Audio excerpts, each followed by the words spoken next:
Selamat malam Bapak Ibu Jemaat yang dikasihi Tuhan, yang saat ini kita bersama-sama akan mengikuti ibadah kategorial.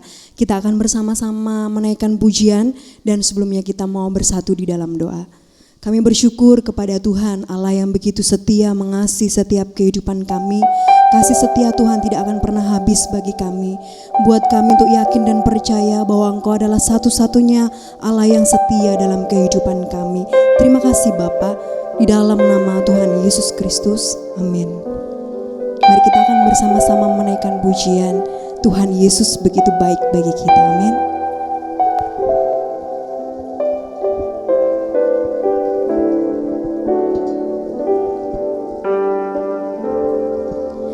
Apapun yang terjadi di dalam hidupku, selalu ku berkata, Tuhan Yesus baik dalam segala hal yang terjadi.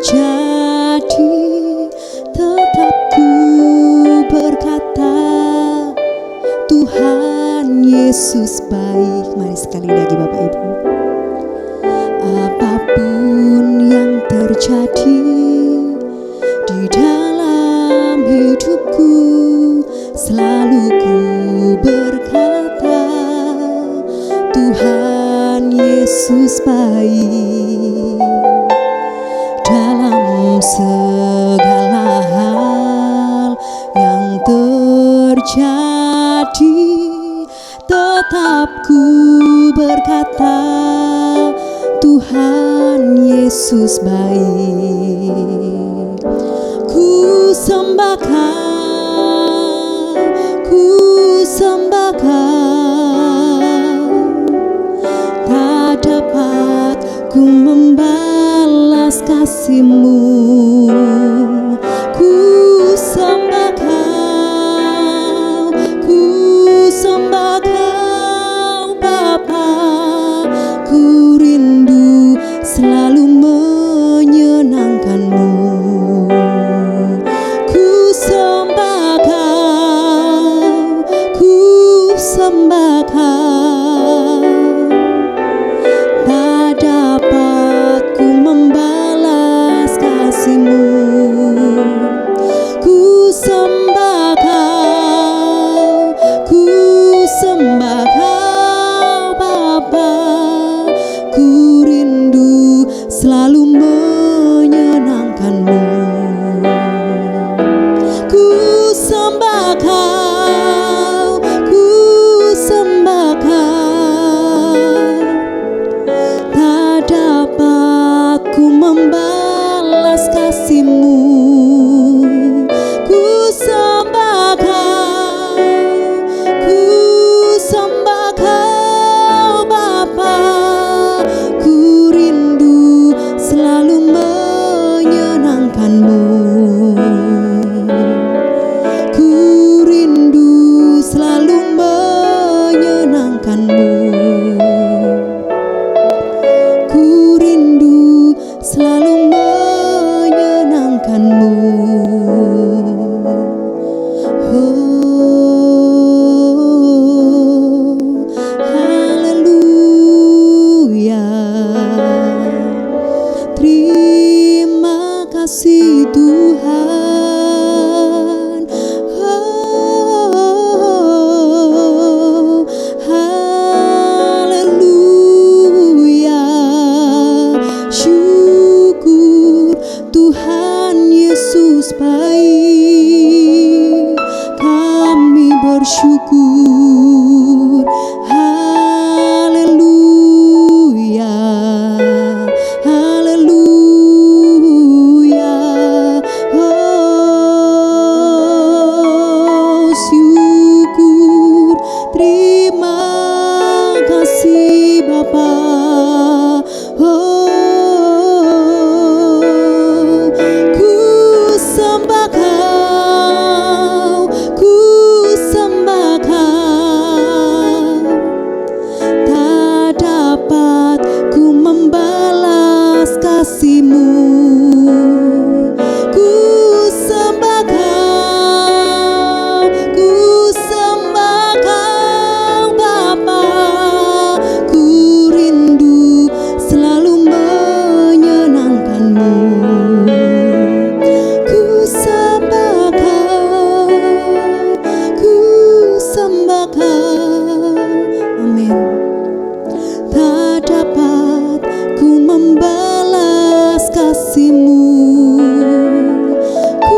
Shalom, selamat malam. Kembali kita akan belajar akan firman Tuhan melalui ibadah PA ini. Saya yakin dan percaya bahwa jemaat GBPS adalah jemaat yang suka belajar. Sebelum kita mulai, kita akan berdoa lebih dahulu. Terima kasih Tuhan yang mengucap syukur untuk malam hari ini kami belajar akan kebenaran firman Tuhan. Tuhan beri hikmat akal budi kepada kami untuk mengerti kebenaran yang Kau berikan buat kami.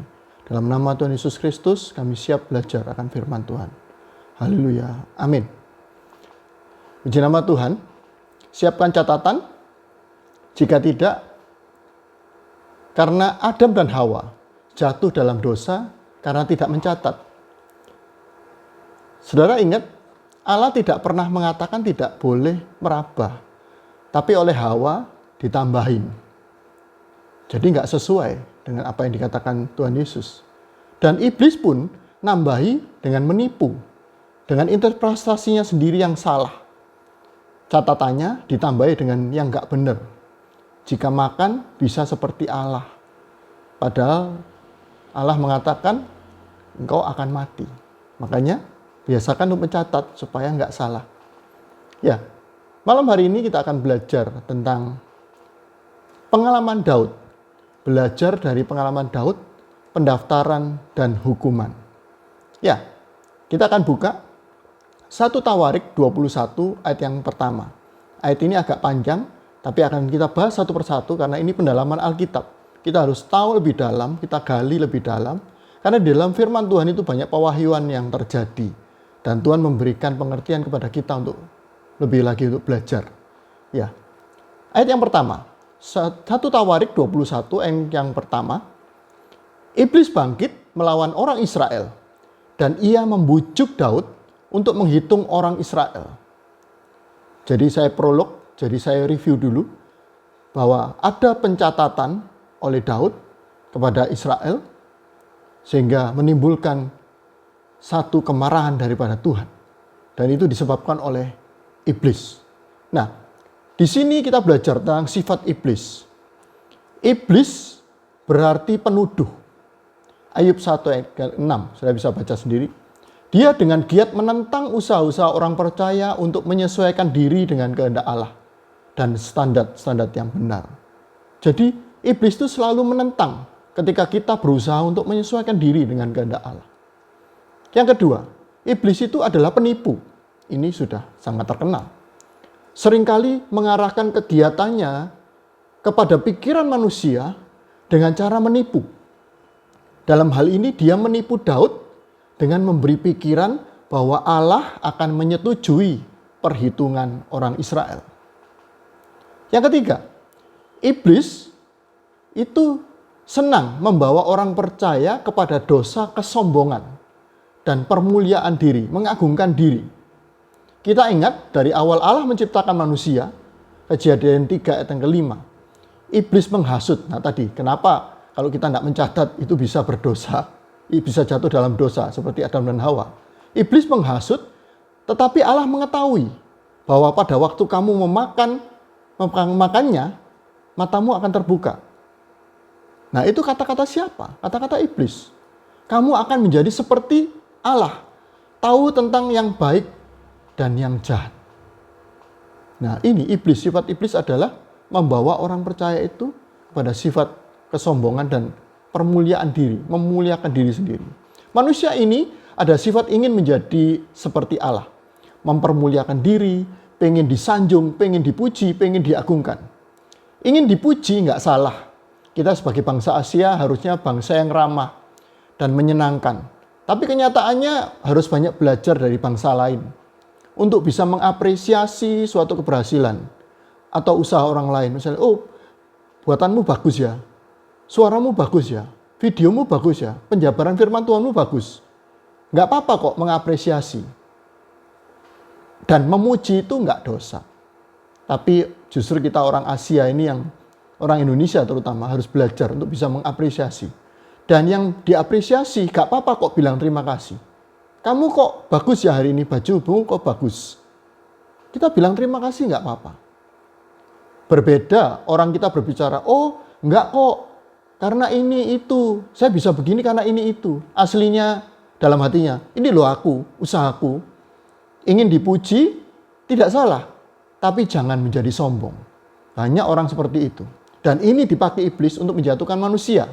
Manusia suka kalau disanjung dan jadi sombong. Tuhan itu benci. Benci apa saudara? Amsal 8 ayat yang ke-13. Takut akan Tuhan ialah membenci kejahatan. Aku benci kepada kesombongan, kecongkaan, tingkah laku yang jahat, dan mulut penuh muslihat. Tuhan itu paling benci apa? Kesombongan, congkak. Nah ini, Amsal 8 ayat 13. Yesaya 2 ayat 17. Yesaya 2 ayat yang ke-17. Manusia yang sombong akan ditundukkan, dan orang yang angkuh, congkak ya, itu congkak, akan direndahkan. Hanya Tuhan sajalah yang maha tinggi pada hari itu. Luar biasa firman Tuhan. Kita lanjut ya. Kita baca ayat yang kedua dari 1 Tawarik pasal 21 ayat yang kedua, 3, 4, 5, 6. Pembacaan ini agak panjang, saya akan bacakan. Lalu berkatalah Daud kepada Yoab dan kepada para pemuka rakyat, pergilah, hitunglah orang Israel dari Berseba sampai ke Dan, dan bawalah hasilnya kepadaku, supaya aku tahu jumlah mereka. Lalu berkatalah Yoab, kiranya Tuhan menambahi rakyatnya 100 kali lipat daripada yang ada sekarang. Ya Tuanku Raja, bukankah mereka sekalian hamba-hamba Tuanku? Mengapa Tuanku menuntut hal ini? Mengapa orang Israel harus menanggung kesalahan oleh karena itu? Namun titah raja itu terpaksa diikuti oleh Yoab. Maka pergilah Yoab menjelajahi seluruh Israel. Kemudian kembali ke Yerusalem.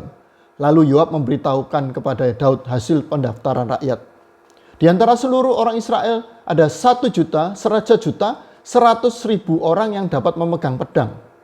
Dan ya dari orang Yehuda ada 470.000 orang yang dapat memegang pedang. Orang Lewi dan Benyamin tidak dimasukkan dalam pendaftaran. Sebab titah raja itu dianggap apa saudara? Keji oleh Yoab. Nah, permintaan Daud untuk sensus itu sebenarnya Yoab sudah mengingatkan. Yoab itu siapa saudara? Yoab itu adalah panglima tentara Israel di zaman Daud.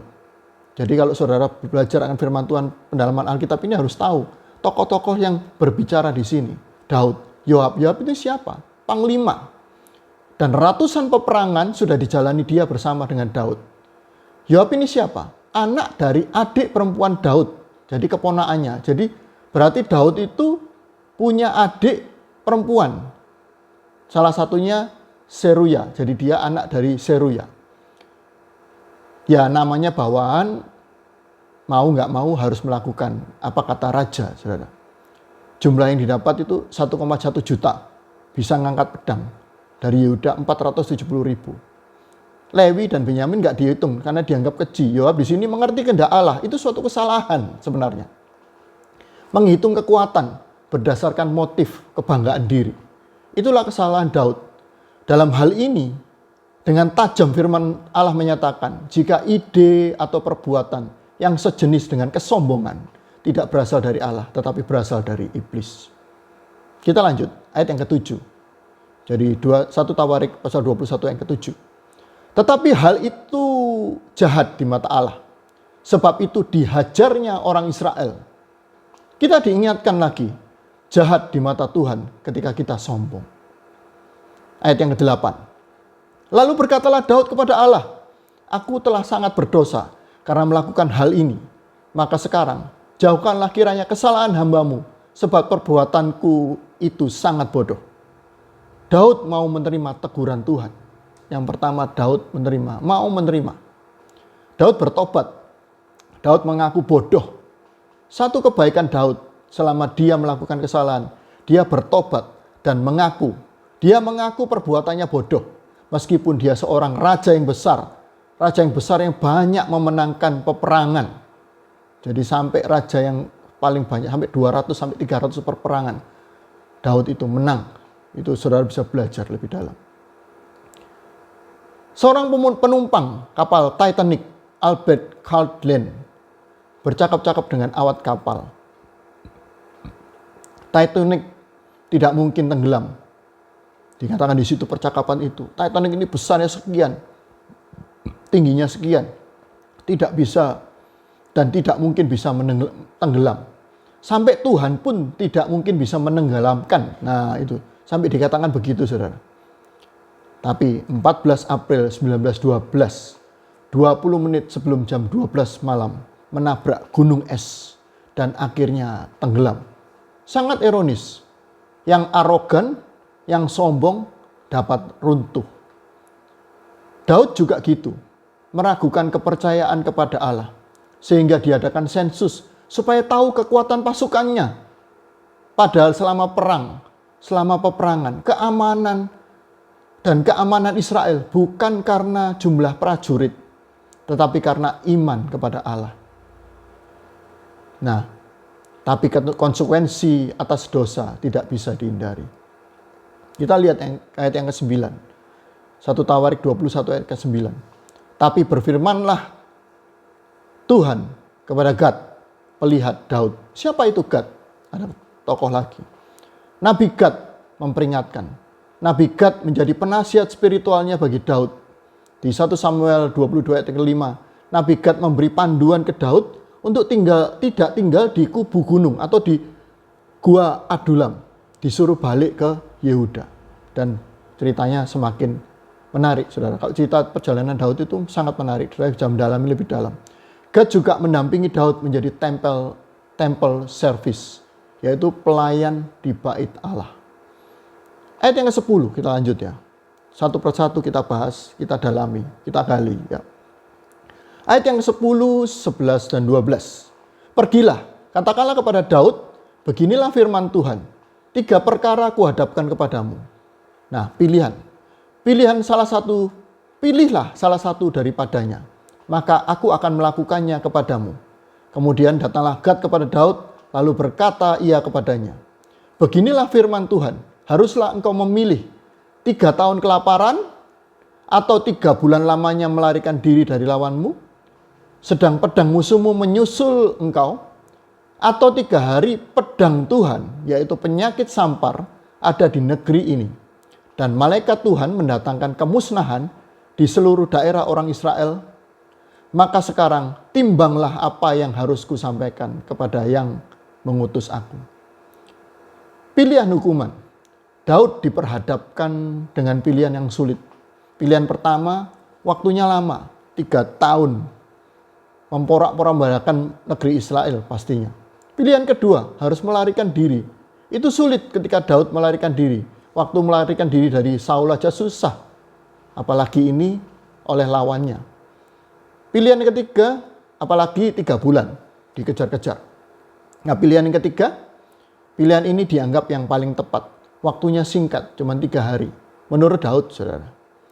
Dan di ayat 13, Daud mengutarakan isi hatinya. Kita baca yang ke-13. Lalu berkatalah Daud kepada Gad, sangat susah hatiku, biarlah kiranya aku jatuh ke dalam tangan Tuhan. Sebab sangat besar kasih sayangnya, tetapi janganlah aku jatuh ke dalam tangan manusia. Yang kedua, Daud orang bijaksana. Yang pertama tadi apa, saudara? Daud mau menerima teguran Tuhan. Yang kedua, Daud ini orang yang bijaksana. Meskipun pilihan yang sangat susah, sangat-sangat susah, Daud memilih jatuh ke dalam tangan Tuhan. Dihajar oleh Allah sendiri. Meski sakit, tapi kasih Allah itu begitu besar, seperti bapak sayang sama anaknya. Salah ya dihajar, tapi tidak dibinasakan. Nah itu, orang tua itu kalau anak salah dihajar, saudara. Tapi untuk menjadi baik, tapi tidak untuk dibinasakan. Seperti juga Bapak kita. Ayat yang ke-14, lanjut ya.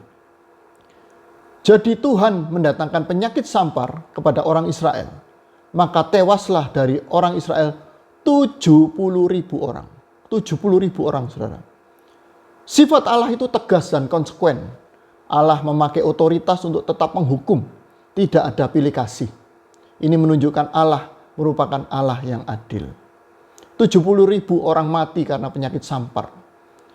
Ini seperti saat ini COVID melanda. Di mana posisi Anda? Di mana posisi saya dan saudara? Ayat yang ke-15 sampai 16. Pula Allah mengutus malaikat ke Yerusalem untuk memusnahkannya. Dan ketika hendak dimusnahkannya, maka Tuhan melihatnya. Lalu menyesallah ia karena malapetaka yang hendak didatangkannya itu. Lalu berfirmanlah ia kepada malaikat pemusnah itu, cukup, turunkanlah sekarang tanganmu itu. Pada waktu itu malaikat Tuhan itu sedang berdiri dekat tempat pengirikan Ornan, orang Yebus. Ketika Daud mengangkat mukanya, maka dilihatkannya lah malaikat Tuhan berdiri di antara bumi dan langit dengan tangannya pedang terhunus yang diacungkan ke atas Yerusalem. Lalu dengan berpakaian kain kabung, sujudlah Daud dan para tua-tua. Malaikat membawa pedang terhunus ke atas Yerusalem, terbang terhunus. Ngeri, saudara. Hari-hari ini banyak penglihatan-penglihatan. Malaikat sedang membawa pedang terhunus. Mari kita berdoa. Mari kita berdoa supaya semua dilalukan, segera dilalukan. Dan Tuhan mengampuni, Allah mengampuni kita. Mengampuni umatnya. Lalu Daud bersujud bersama tua-tua memakai kain kabung. Mari kita bersujud. Mari kita menyembah Tuhan dengan segala penyesalan diri. Seperti Daud lakukan. Ayat 17. Dan berkatalah Daud kepada Allah, bukankah aku ini yang menyuruh menghitung rakyat, dan aku sendirilah yang telah berdosa dan yang melakukan kejahatan. Tetapi domba-domba ini, apakah yang dilakukan mereka? Ya Tuhan, Allahku, biarlah kiranya tanganmu menimpa aku dan kaum keluargaku, tetapi janganlah tulah menimpa umatmu. Yang ketiga, Daud bertanggung jawab. Daud bertanggung jawab terhadap apa yang dilakukannya. Jangan sampai kena yang lain. Pelajaran perikop ini, Daud mau menerima teguran Allah. 2, Daud bertobat. 3, Daud bertanggung jawab. Dan yang keempat, Daud membayar harga. Daud mendirikan mezbah di tempat Ornan. Saudara bisa baca lanjut pasal 21 ayat 18 sampai pasal 22 ayat yang pertama. Mendirikan mezbah. Daud membeli dengan harga penuh. Pada waktu itu dengan Ornan mau dikasih, saudara. Tapi Daud tidak mau mempersembahkan korban tanpa keluar duit. Dia membayar harga. Ternyata di tempat ini, di tempat itu adalah tempat didirikannya bait Allah sampai dengan saat ini. Dengan peristiwa ini Allah menunjukkan di mana tempat bait Allah didirikan. Ini merupakan inti dari kitab Tawarik. Daud mengatur seluruh ibadah dan menetapkan para petugasnya, jemaat yang bertumpu pada janji tentang Mesias yang disampaikan Nabi Nathan. Luar biasa, saudara. Dan melalui pengorbanan, banyak pengorbanan, Tuhan mendirikan bait Allah. Dan itu menjadi tempat ditunjukkannya, tempat bait Allah. Dan sudah dibayar lunas oleh Daud. Akhir-akhir ini dirikan mezbah di dalam komunitas yang terkecil, keluarga, hingga ke jemaat besar. Naikkan persembahan dan pujian buat Allah. Maka tulah akan dilalukan dari kita. Saya ulangi kembali. Dirikan mezbah. Mulai dari yang terkecil, dari keluarga saudara. Hingga kepada jemaat yang besar. Hingga kepada komunitas yang lebih besar. Naikkan persembahan, naikkan pujian buat Allah. Kita berdoa, COVID ini segera berlalu. Maka Tuhan akan berkenan dan menerima persembahan kita. Tuhan akan mengampuni dan pedang akan disarungkan. Melalui pelajaran sore hari ini, malam hari ini, dimanapun saudara berada dan kapanpun saudara melihat. Kita mencontoh Daud supaya COVID ini segera dilalukan. Kita memang tidak boleh melakukan dosa. Dengan tidak mempercayai Tuhan atau menyombongkan diri atas keberhasilan yang kita raih. Seolah-olah terjadi karena kemampuan kita semata. Tidak boleh kita lakukan itu. Namun, kemauan Daud untuk mengakui kesalahan dan bertobat dari kesalahan itu harus kita tiru. Penyesalan akan dosa serta berbalik dan taat lagi kepada Tuhan adalah hal yang terpenting dalam hubungan kita dengan Tuhan. Jangan malah menjauh dan lari dari Tuhan. Hal itu tidak akan memperbaiki kita dengan Allah. Akuilah dosa bila melakukannya dan bertobatlah. Amin. Mari kita berdoa. Terima kasih Tuhan.